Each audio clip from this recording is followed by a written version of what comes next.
नमस्कार दोस्तों, story audio book Mumbai channel में आपका स्वागत है। अगर आपको यह कहानी पसंद आती है तो चैनल को सब्सक्राइब करें। तो चलिए शुरू करते हैं।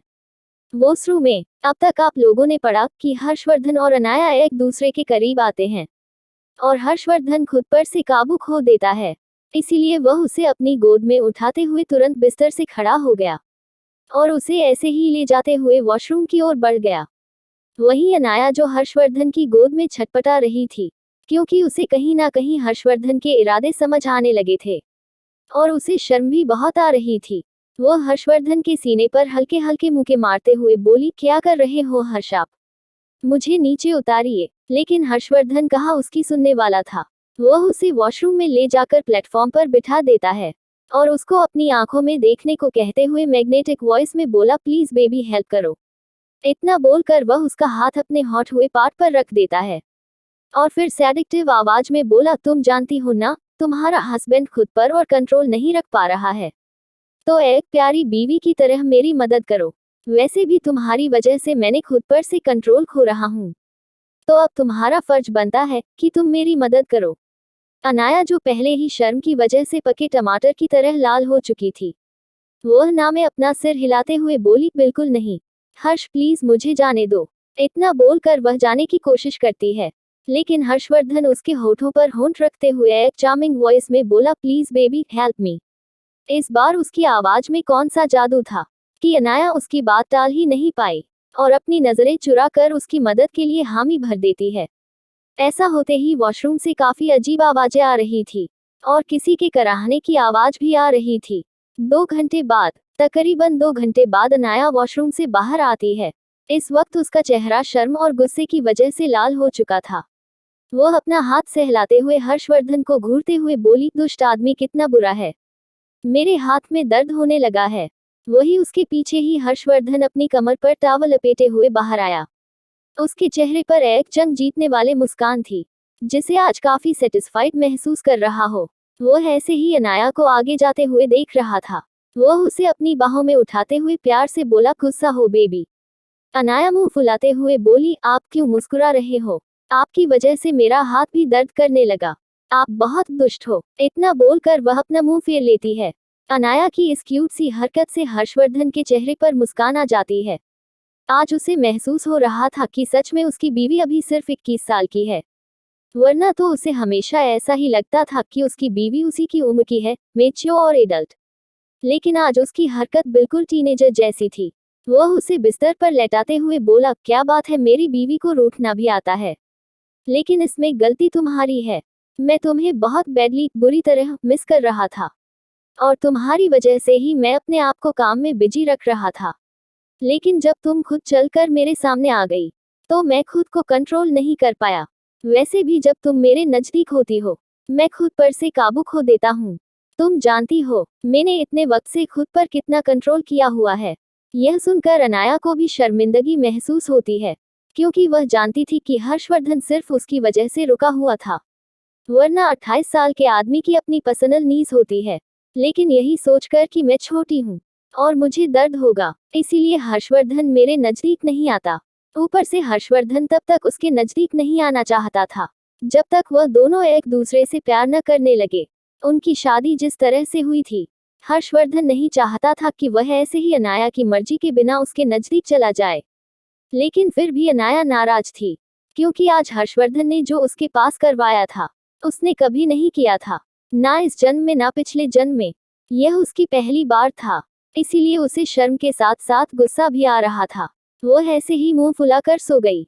हर्षवर्धन भी अब काफी फ्रेश महसूस कर रहा था और सेटिस्फाई भी, इसलिए वह भी उसे अपनी बाहों में करते हुए सो गया। बॉम्बे एयरपोर्ट। 7 से 8 घंटे की लंबी फ्लाइट के बाद राजेश कपूर मुंबई एयरपोर्ट पर उतरा। उतरने के बाद वह अनाया का इंतजार कर रहा था, क्योंकि बिजनेस क्लास के पैसेंजर को स्पेशल ट्रीटमेंट मिलती थी और वह लोग ज्यादा चेकिंग में नहीं रुकते थे, इसीलिए उन्हें जल्दी फ्री कर दिया जाता था। लेकिन उसे उलट इकोनॉमी में काफी इंतजार करना पड़ता था, इसीलिए मिसेस कपूर को लगा कि अनाया भी अभी चेकिंग में होगी, उसे आने में देर लगेगी। लेकिन उसे क्या पता कि अनाया की फ्लाइट तो 1.5 घंटे पहले ही लेट हो चुकी थी। दरअसल वह लोग प्राइवेट फ्लाइट से आए थे और हर्षवर्धन रावत की प्राइवेट फ्लाइट को स्पेशल प्रिविलेज मिलती थी। हर फ्लाइट को आसमान में स्पेशल लॉन्गिट्यूड में फ्लाइंग करना होता था। लेकिन हर्षवर्धन को वीआईपी ट्रीटमेंट मिलती थी। इसीलिए हर्षवर्धन की फ्लाइट में किसी भी तरह की चेकिंग या फिर कोई भी पाबंदी नहीं थी। इसीलिए वह लोग आसमान में भी अपने मनपसंद रूट को फॉलो कर सकते थे, जिसकी वजह से दूसरी साइड फ्लाइट को डिले भी कर सकते थे। और हर्षवर्धन की प्राइवेट फ्लाइट को स्पेशल प्रिविलेज मिलती थी और वह कम वक्त में अपने डेस्टिनेशन तक पहुंच जाता था। और आज भी उसकी फ्लाइट 2 घंटे पहले ही पहुंच गई थी। लेकिन वह अपने 2 घंटे अनाया के साथ बिताना चाहता था। इसीलिए वह लोग एयरपोर्ट पर ही रुके रहे और फ्लाइट से नीचे नहीं उतरे और अपनी क्वालिटी टाइम बिता रहे थे। वही जब अनाया को लगा कि अब उसे जाना होगा, तो वह हर्षवर्धन को देखते हुए मुस्कुराकर बोली, मिस्टर हस्बैंड, अब मुझे जाना होगा। शायद मैं तुम्हें जल्दी कांटेक्ट न कर पाऊं, लेकिन मेरी चिंता मत करना। तुम्हें भी रावत खानदान की बहुत से मामले देखते हैं, इसीलिए मेरी चिंता मत करना। कैसी होगी इनकी जुदाई और कैसे वो लोग एक दूसरे के बिना जिंदगी बिताएंगे हर्षवर्धन के साथ फ्लाइट में। अब तक आप लोगों ने पढ़ा कि अनाया और हर्षवर्धन 2 घंटे एयरपोर्ट पर ही रखकर क्वालिटी टाइम बिताते हैं। अब अनाया के जाने का वक्त हो चुका था, लेकिन हर्षवर्धन उसे जाने नहीं देना चाहता था। लेकिन भारी दिल से उसने अनाया को जाने की परमिशन दे दी। अनाया जब एयरपोर्ट से बाहर आने को हुई, तभी राजेश कपूर की नजरें उस पर गई और तुरंत अनाया के पास जाते हुए हड़बड़ा कर बोला, तुम कहाँ रह गई थी? मैं कब से तुम्हारा इंतजार कर रहा था। अनाया राजेश कपूर की इस हरकत से मन ही मन गुस्सा हो रही थी। जाहिर सी बात थी, उसने ही तो उसे इकोनॉमिक क्लास की टिकट दी थी। लेकिन वह कुछ बोलती नहीं और शांत भाव से बोली, हम चले। राजेश कपूर भी ज्यादा कुछ सोचता नहीं और आगे जाते हुए बोला, ठीक है चलो चलते हैं। और वह लोग एयरपोर्ट से बाहर चले गए। लेकिन सभी लोग बस अनाया को ही देखे जा रहे थे। एक तो उसके कपड़े, ऊपर से उसके चलने का रौबदार अंदाज, सबका ध्यान अपनी ओर खींच रहा था। वही बाहर ही राजेश कपूर की कार खड़ी थी। उसके ड्राइवर और सेक्रेटरी के साथ राजेश कपूर अनाया को कार में बैठने को कहता है। अनाया ने अभी भी चेहरे पर मास्क पहना था, जिसकी वजह से उसका चेहरा नजर नहीं आ रहा था। मिस्टर कपूर को यह थोड़ा ऑकवर्ड लगा, इसलिए वह अनाया से थोड़ी परेशान आवाज में पूछता है, तुम्हें अभी भी मास्क क्यों पहना है? इसे निकाल दो। अनाया एक बार बिना भाव के देखती है, फिर उसे घूरते हुए बोली, मुझे लोगों के सामने जाने में कंफर्टेबल अच्छा नहीं लगता, इसीलिए मैं इसे हमेशा पहन कर रखती हूँ। क्या आपको इससे कोई प्रॉब्लम है? राजेश कपूर यह जानते थे कि छोटे से आश्रम में रहने की वजह से अनाया थोड़ी कंजर्वेटिव हो चुकी है, इसलिए भी ज्यादा कुछ नहीं सोचते और हमें सिर हिला देता है। जब से राजेश कपूर का सेक्रेटरी अनाया को ही देख रहा था, वह भी अनाया से मिलना चाहता था। आखिर इतने बड़े अंपायर की मालकिन थी अनाया, लेकिन अनाया उस पर बिल्कुल भी ध्यान नहीं देती। अनाया को लग रहा था कि राजेश कपूर उसे घर लेकर जा रहा है, लेकिन रास्ते को देखकर वह समझ गई कि उसे वह कपूर इंडस्ट्री नहीं ले जा रहा है। उसे राजेश कपूर की इस हरकत से फ्रस्ट्रेशन महसूस हो रही थी। यह कितना लालची इंसान है। अपनी बेटी जो अभी अभी घर आए है, उसे घर ले जाने की जगह वो उसे अपने बिजनेस को बचाने के लिए कंपनी ले जा रहा था। लेकिन अनाया यह जानती थी कि वह कुछ बोल नहीं सकती थी। अगर वह कुछ बोलती तो वह राजेश कपूर के मन में खुद के लिए शक पैदा कर देती। इसीलिए वह बस बाहर की भीड़ को देख रही थी, वह भी खामोश बैठकर। राजेश कपूर को लगा कि अनाया बाहर की इतनी लग्जरी देख रही होगी, उसने ऐसा कभी कुछ देखा नहीं होगा, इसीलिए वह बाहर देख रही है। इसीलिए वह भी ज्यादा कुछ नहीं बोलता। लेकिन उसे बेवकूफ को कौन समझाए कि अनाया के पास तो इतनी लग्जरी है जितनी राजेश कपूर की औकात भी नहीं होगी। कपूर इंडस्ट्रीज। जैसे ही वह लोग कपूर इंडस्ट्री पहुंचते हैं, वहां का माहौल देखकर अनाया की आंखें छोटी हो जाती है, क्योंकि ज्यादा शेयर गिर जाने की वजह से बाहर लोग हड़ताल पर बैठे थे। कई सारे लोग बाहर पर राजेश कपूर को गालियां दे रहे थे। वहां पर पुलिस सिक्योरिटी भी बहुत अच्छी थी। ऊपर से वहां पर राजेश कपूर के अपने सिक्योरिटी भी थी, जो भीड़ को कंट्रोल कर रही थी। जैसे ही वहां पर कार रुकती है, सभी लोग उस कार को देखकर पहचान जाते हैं, तो भीड़ में और हल्ला हो जाता है। भीड़ में से एक आदमी आगे आने की कोशिश करते हुए चिल्लाकर बोला, तुम घटिया आदमी, तुम्हारी वजह से हमारे पैसे डूबे, तुम्हें हमारे पैसे चुकाने ही होंगे। तभी दूसरा आदमी हाथ में पकड़ी हुई कुछ चीज फेंकते हुए बोला, हम तुम्हें जिंदा नहीं छोड़ेंगे, अगर हमारी जिंदगी भर की कमाई डूबी तो। इसी तरह से फिर से राजेश कपूर को गालियां दी जा रही थी। राजेश कपूर यह सब कुछ देखकर परेशान हो चुका था, क्योंकि जब से यह इंडस्ट्री बनी थी तब से ऐसी सिचुएशन कभी नहीं आई थी, और गिला कपूर की वजह से कपूर इंडस्ट्री में कभी कोई प्रॉब्लम आएगी भी नहीं। आप लोग कह सकते हो कि वह बिजनेस स्किल में इतनी अच्छी थी कि वह 20 साल आगे तक का सोच सकती थी।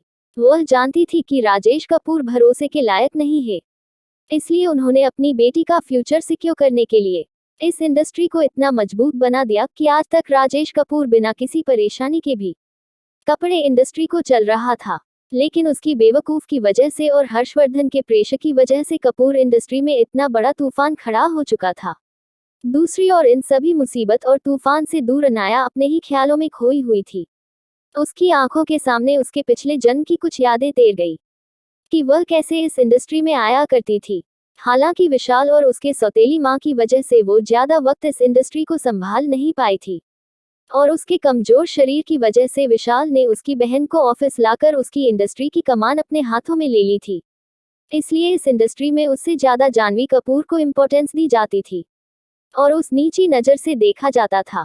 पिछला जन्म हो या फिर इस जन्म में अनाया के दिल में कपूर इंडस्ट्री को लेकर काफी इमोशनल अटैचमेंट थी। जहां एक वक्त पर उसकी मां राज करती थी और जहां उसकी मां अपना ज्यादा से ज्यादा वक्त गुजारा करती थी, उसकी नजरों के सामने उसके बचपन की कुछ याद आती है, जहां पर वह उसकी मां के साथ यहां आया करती थी। इमोशनल होकर कपूर इंडस्ट्री की बिल्डिंग को एकटक देख रही थी। उसकी आंखों के सामने कुछ धुंधली छवि नजर आने लगी।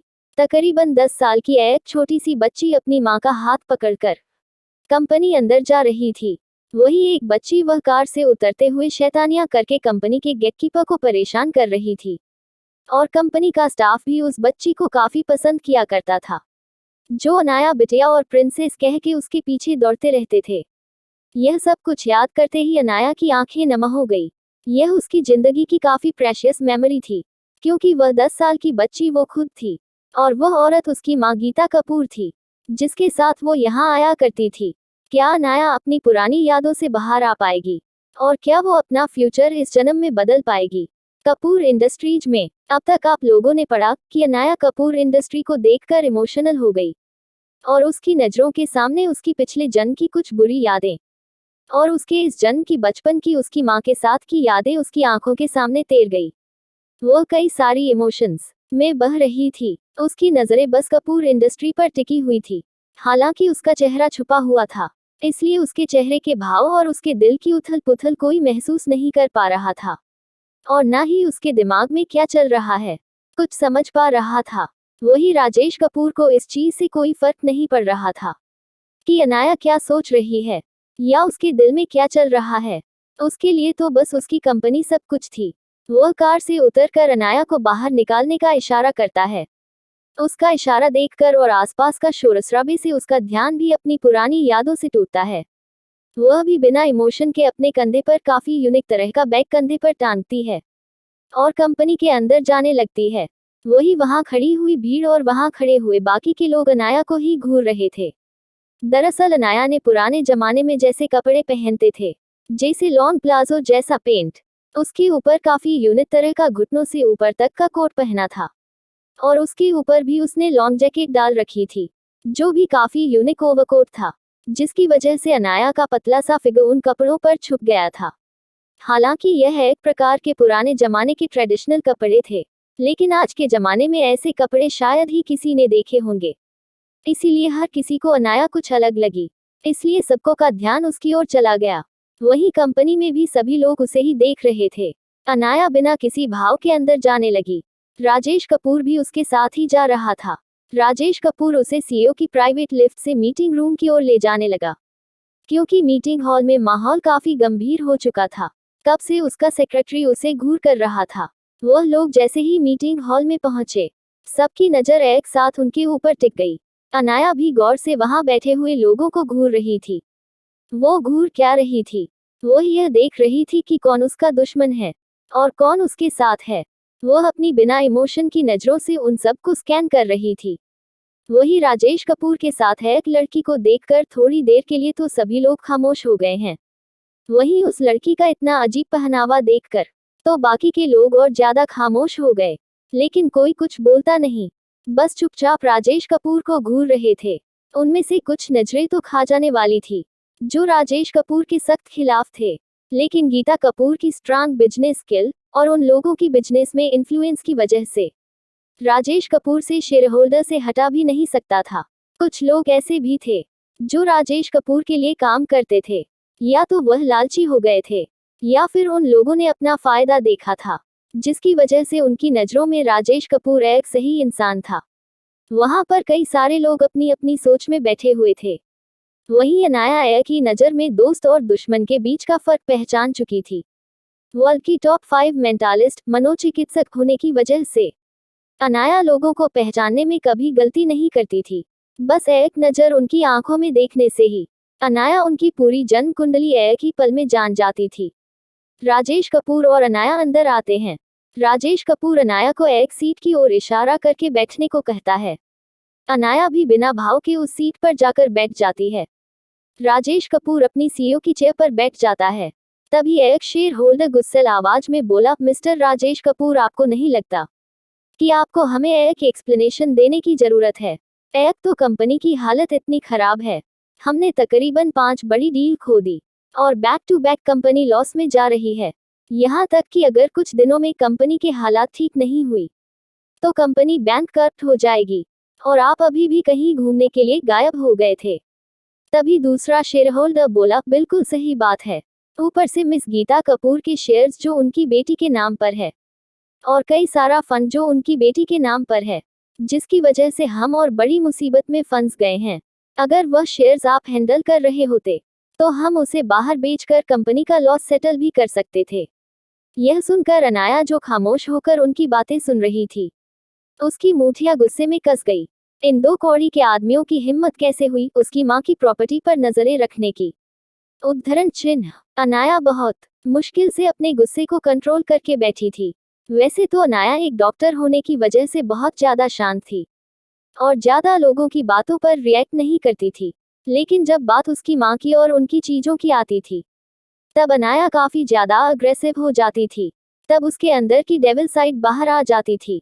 अनाया की नजरों में वह शेयर होल्डर आ चुका था जिसकी नजरें उसकी मां की प्रॉपर्टी पर थी। वह मन ही मन डिसाइड कर चुकी थी कि वह उस शेयर होल्डर को रास्ते पर लाकर रहेगी, लेकिन उससे पहले वह उसकी हर चीज एक एक करके छीन लेगी, ताकि इस दो कौड़ी के आदमी को पता चले कि जब कोई हमारी चीज पर नजर डालता है तो क्या होता है। तभी एक बुजुर्ग शेयर होल्डर गुस्से में अनाया की और उंगली दिखाते हुए आगे बोला, ऊपर से तुम इन अजीब सी दिखने वाली लड़की को हमारी शेयर होल्डर की मीटिंग में ले आए हो। तुम खुद को समझते क्या हो? क्या उस मीटिंग में अनाया सब कुछ खो देगी और इसकी मां की यादें को देगी? और क्या होगा हर्षवर्धन को जब यह पता चलेगा? कपूर इंडस्ट्रीज के मीटिंग रूम में अब तक आप लोगों ने पढ़ा कि किस तरह से अनाया शेयर होल्डर की मीटिंग में जाती है, और सभी शेयर होल्डर राजेश कपूर पर भड़के हुए थे। फिर भी वह जितना हो सके इतना खुद को शांत दिखाने की कोशिश कर रहा था। अब उसे बर्दाश्त नहीं हुआ तो वो उन सबको घूरते हुए बोला, यह आप कैसी बातें कर रहे हो?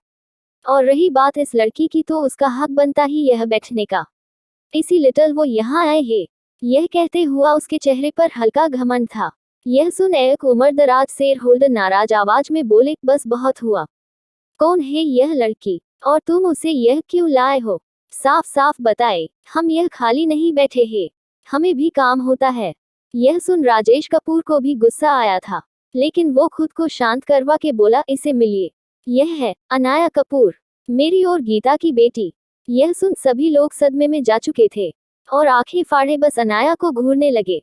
वही शेयर होल्डर जो अब तक सदमे में जा चुके थे, उनमें से एक शेयर होल्डर अनाया को देखते हुए दमदार आवाज में बोली, क्या तुम सच में गीता मैडम की बेटी हो?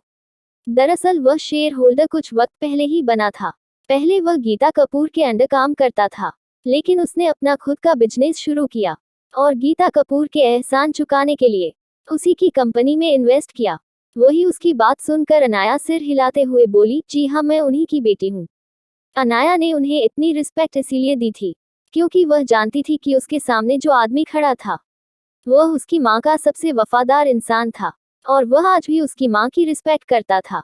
और अनाया उसे हर इंसान की रिस्पेक्ट करती थी जिनकी नज़रों में उसकी माँ की वैल्यू थी और जो उसकी माँ के करीब थे, चाहे फिर वह छोटा सा छोटा आदमी क्यों ना हो, वह उसे सर झुकाकर ही रिस्पेक्ट देती थी।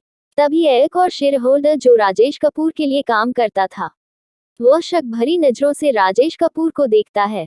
फिर अनाया को देखते हुए थोड़ी कड़क आवाज में पूछता है, क्या सच में तुम गीता कपूर की बेटी हो? और अगर ऐसा है तो तुमने अपना चेहरा क्यों छुपाया हुआ था? और अब तक तुम कहाँ थी? तुम कहीं झूठ तो नहीं बोल रही, पैसा पाने के लिए? यह सुनकर अनाया की मुठिया कस गई। आज उसकी माँ और उसके बीच के संबंध के ऊपर उंगली उठी थी। यह उसे हर की बर्दाश्त नहीं था।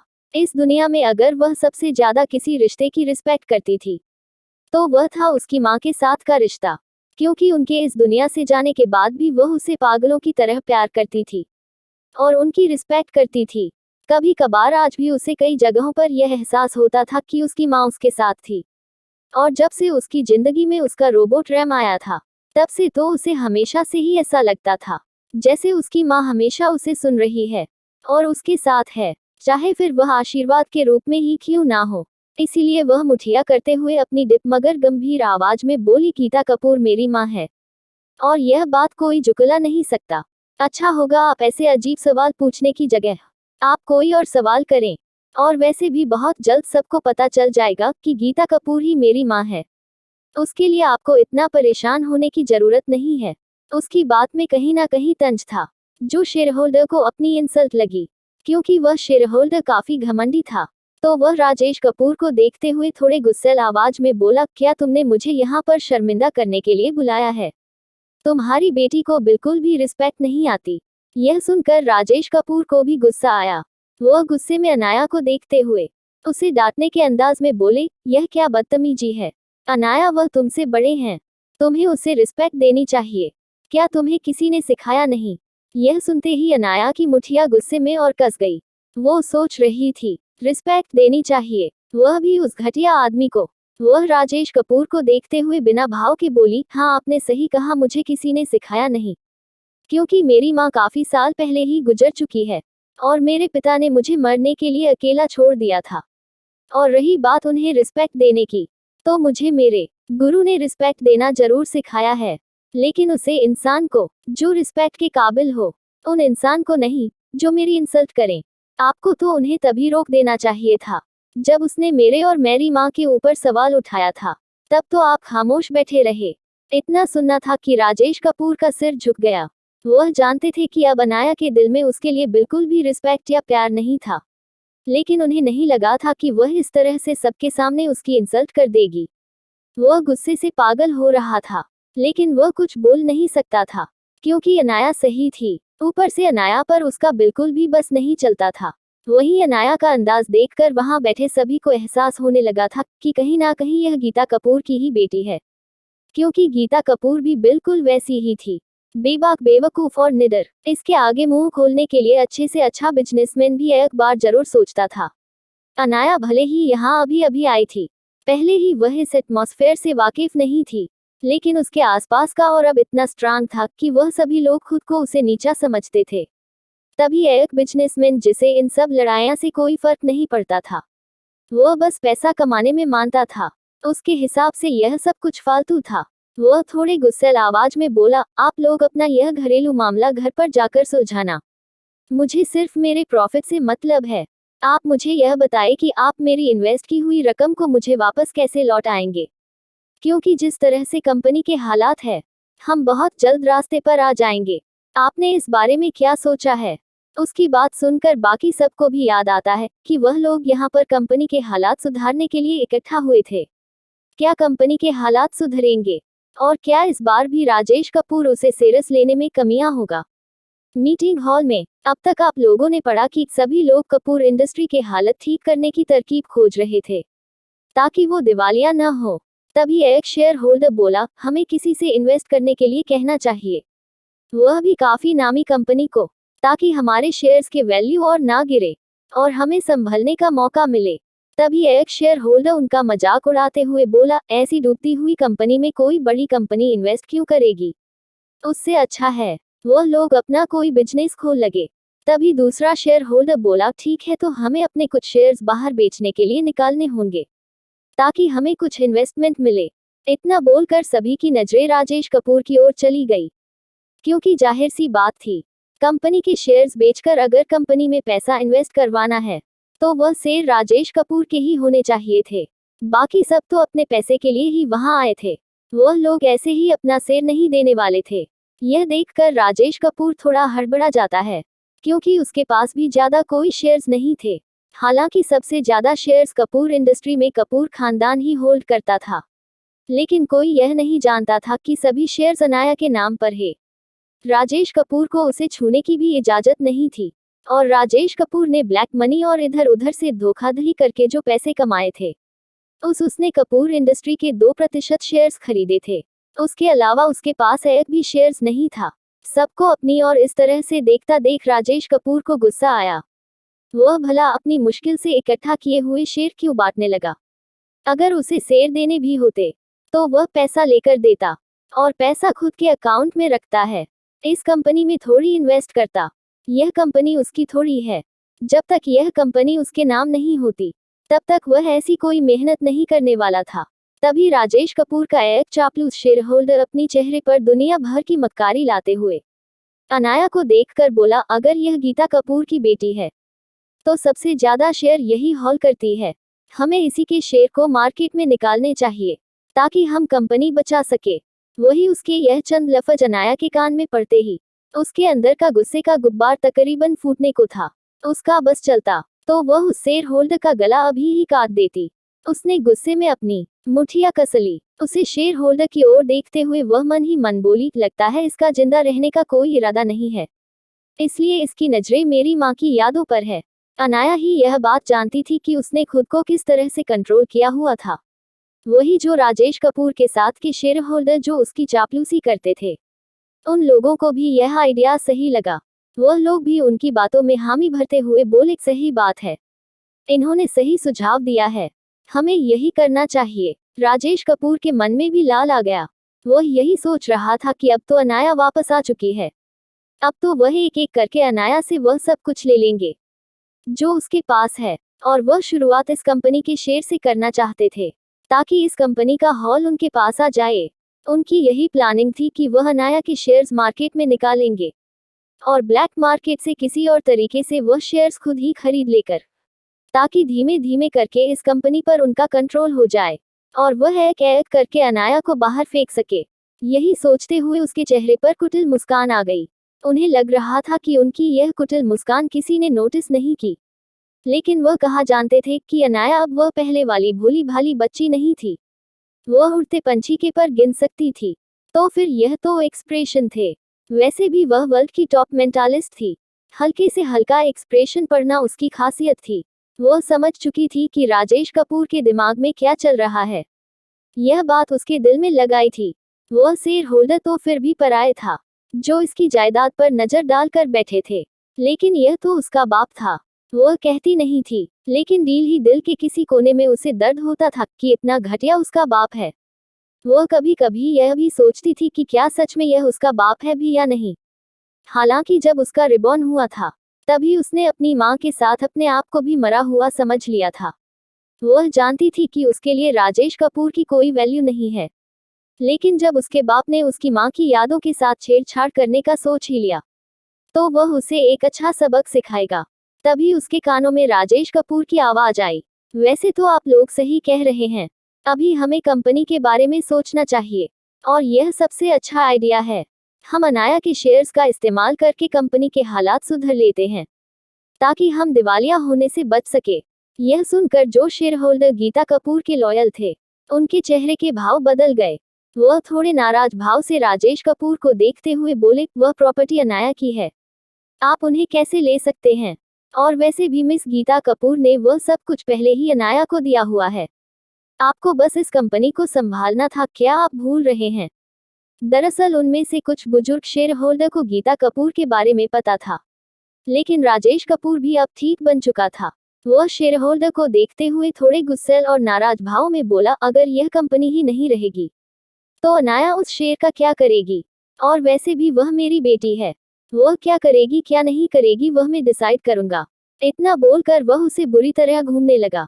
क्या इन सब के बाद भी अनाया अपने आगे चल रहे तमाशे को सहन करेगी? और आगे क्या जानवी चैन से जीने देगी? अनाया को कपूर इंडस्ट्रीज के मीटिंग रूम में। अब तक आप लोगों ने पढ़ा कि राजेश कपूर अनाया के शेयर को बेचने की बात करता है, जिसकी वजह से कुछ शेयर होल्डर उससे नाराज हो जाते हैं, क्योंकि वह सालों से गीता कपूर के लिए ही काम करते थे और उनके लिए लॉयल थे। लेकिन राजेश कपूर ठिठ बनकर उन्हें चुप करवा देता है। वहीं अनाया यह सब कुछ बस चुपचाप देख रही थी। वह शांत मगर गंभीर आवाज में बोली, मिस्टर कपूर, क्या वह मेरी माँ ने मेरे लिए छोड़े थे? मिस्टर कपूर अपनी आवाज में चाशनी घोलते हुए अनाया को देखकर बोले, हाँ बेटा, वह तुम्हारी माँ ने तुम्हारे लिए छोड़े थे, लेकिन अभी हमारी कंपनी को शेयर की जरूरत है। अगर हमने उसका इस्तेमाल नहीं किया तो यह कंपनी डूब जाएगी। तुम्हें हमारी मदद करनी चाहिए। यह कंपनी तुम्हारी माँ ने खड़ी की थी, आखिरकार तुम उनकी बेटी हो, तो उनकी इतने सालों की मेहनत इसे डूबने कैसे दे सकती हो? वही राजेश कपूर की बात सुनकर अनाया के दिल में और दर्द उठा। यह कितना घटिया आदमी था जो उसके इमोशन के साथ खेलने की कोशिश कर रहा था, लेकिन अनाया उसकी बातों में फंसा ना चाहती थी। अगर वह कोई उल्टा जवाब देती तो राजेश कपूर को उस पर शक हो सकता था, लेकिन वह अपनी माँ की स्टेटस उसे देना भी नहीं चाहती थी। तभी उसे कुछ याद आता है और उसके चेहरे पर कुटिल मुस्कान आ जाती है, लेकिन मास्क की वजह से वह एक्सप्रेशन कोई देख नहीं पाता। वह भी एक्टिंग करते हुए बोली, ठीक है मिस्टर कपूर, अगर यह बात मेरी माँ की कंपनी के लिए है तो मैं करूंगी। आप प्रोसेस शुरू करवाए। यह सुनते ही राजेश कपूर के चेहरे पर कुटिल भले मुस्कान आ गई। वह दिल ही दिल सोच रहा था कि अब यह कंपनी बच जाएगी, और उसने यही सोच लिया था कि वह ब्लैक मार्केट में वह सारे शेयर खरीद लेगा। वह बोला, ठीक है, तो हम ऐसा ही करेंगे। मैं वकील को इन्फॉर्म करता हूँ, और अपने सेक्रेटरी को कुछ इशारा करता है। फिर सबकी ओर देखकर बोला, यह मीटिंग यही क्लोज करता हूँ। और अनाया अभी अभी घर लौटी है, उसे घर भी जाना होगा। वहीं यह सुनकर कुछ शेयर होल्डर खुश होते हैं तो कुछ मायूस हो जाते हैं, क्योंकि वह अनाया से बात करना चाहते थे। लेकिन राजेश कपूर जानता था कि अगर अनाया इन लोगों के साथ बात करेगी तो जरूर उसकी पोल खुल जाएगी, इसीलिए वह अनाया कुछ हद से चल वहां से ले जाना चाहता था। अनाया फिर राजेश कपूर की हरकत से समझ चुकी थी कि उसने जरूर कंपनी में कुछ गलत किया है, और यही सोचते हुए उसका खून खौल रहा था। दूसरी राजेश कपूर भी अपने शेयर होल्डर के साथ बात ही कर रहा था। तभी अनाया उन्हें देखते हुए बोली, मिस्टर कपूर, मैं बाहर जाकर कंपनी में कुछ चीज देखती हूँ, तब तक आप इनसे बात कीजिए। राजेश कपूर उसे जाने तो नहीं देना चाहते थे, लेकिन अभी अभी अनाया ने उसकी इतनी बड़ी मदद की थी और वह बेवकूफ बनी थी, तो राजेश कपूर दिल से खुश था। उसके अंदर का लालच उसे अनाया के साथ अच्छा व्यवहार करवाने के लिए कमेंट करें और चैनल को सब्सक्राइब करें। इसीलिए वह प्यार से बोला, ठीक है बेटा, तुम जाओ, लेकिन ज्यादा दूर मत जाना, तुम खो जाओगी, तुम कभी यहाँ आए नहीं। अनाया भी बिना भाव के बोली, जरूर। अब भला राजेश कपूर को कौन समझाए कि इस कंपनी के अंदर की हर खबर अनाया पहले ही जानती थी, यहाँ तक कि वह जब चाहे तब इस कंपनी के किसी भी कोने को देख सकती थी। अनाया ने पहले ही इस कंपनी में जगह जगह खुफिया कैमरे लगा दिए थे, ताकि वह इस कंपनी के अंदर की एक्टिविटी पर नजर रख सके। बस उसके पास ज्यादा वक्त नहीं होता था, जिसकी वजह से वह कंपनी को मॉनिटरिंग नहीं कर पा रही थी। उसकी वजह से उसे राजेश कपूर की कुछ गलत कामों के बारे में पता नहीं चला था, वरना वह हमेशा इस कंपनी पर नजर रखती थी। अब भला रखे भी क्यों ना, जिसकी जिंदगी में उसकी माँ की इतनी अहमियत थी कि वह उसके लिए ही जीती थी, तो भला वह उनकी बनाई हुई कंपनी को राजेश कपूर जैसे आदमी के हाथ में कैसे छोड़ सकती थी। अनाया अभी उस कंपनी में इधर उधर घूमने लगी। सभी लोग जो उसके आसपास से गुजर रहे थे वह उसे काफी अजीब नजर से घूर रहे थे, क्योंकि कुछ ही देर में पूरी कंपनी में यह बात फैल चुकी थी कि इस कंपनी की असली मालकिन अनाया कपूर वापस आ चुकी है, और वह उनकी बॉस गीता कपूर की बेटी है। दूसरी ओर जो लोग आज तक जानवी कपूर की चापलूसी करते थे और उनके साइड थे, उनके मुंह पिचक गए। वह लोग आपस में अनाया की बुराइयां करने लगे कि कितनी घटिया लड़की है, कैसे गांव जैसे कपड़े पहने हैं, उसे तो कुछ समझ में नहीं आता होगा, पता नहीं कपूर इंडस्ट्री उसके हाथ में कैसे चली गई। इस कंपनी की मालकिन तो जानवी कपूर होनी चाहिए थी। कितनी एलिगेंट है, अगला एपिसोड चाहिए तो लाइक करें, कमेंट करें और चैनल को सबसे ज्यादा सूटेबल वही है। तभी एक एम्प्लॉय जो गीता कपूर के लिए सालों से काम करता था और उसकी उम्र काफी हो चुकी थी, वह शादी की बात सुनकर एक टेढ़ी मुस्कान के साथ बोला, वह कितनी भी ग्रेसफुल क्यों ना हो, अगर आपको अगला एपिसोड चाहिए तो लाइक करें, कमेंट करें और चैनल को सब्सक्राइब करें। होता है मिस अनाया गीता कपूर की असली बेटी है, तो अच्छा होगा तुम्हें पता हो कि तुम्हारी बॉस कौन है और तुम्हें किसके साथ अच्छा बिहेव करना है। कहीं ऐसा ना हो कि तुम पत्थर के टुकड़ों के लिए असली हीरे को नाराज कर दो। इतना बोलकर वह वहां से चला गया है। यह सुनकर इस आदमी का मुंह बिचक गया। उसके हिसाब से तो यह कंपनी कभी ना कभी जानवी कपूर की ही होने वाली थी। आखिरकार ऐसा लगे भी क्यों ना, जब भी जानवी कपूर इंडस्ट्री में आती थी तो वह उसे अपनी मिल्कियत समझती थी, हर किसी पर रौब झाड़ती थी। उसने कई सारे एम्प्लॉय को निकाल जो दिया था क्योंकि वह गीता कपूर की तारीफ करते थे और जानवी कपूर की चापलूसी नहीं करते थे। और राजेश कपूर भी अपनी बेटी को कभी रोकता नहीं था। उसके हिसाब से उसकी बेटी हमेशा सही ही होती थी। यह सब जानकर अनाया आगे क्या करेगी और क्या अनाया अपनी चाल चलेगी। अगर आपको अगला एपिसोड चाहिए तो लाइक करें, कमेंट करें और चैनल को सब्सक्राइब करें।